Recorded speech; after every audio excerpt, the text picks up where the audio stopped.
Africa continues to carry the highest burden of sickle cell disease, accounting for more than 70% of cases worldwide.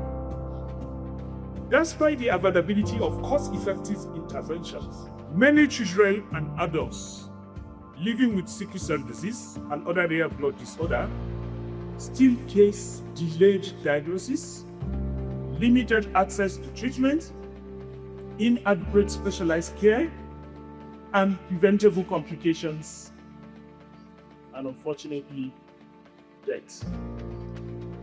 Interventions to change this narration has often been fragmented, small scale, or not at a big enough scale to make a difference.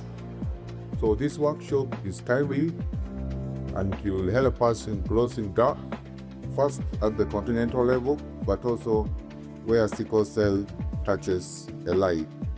We do believe that after this validation, it will help the member states to go back and make sure that our work plans, our activities, our budgeting also prioritize sickle cell.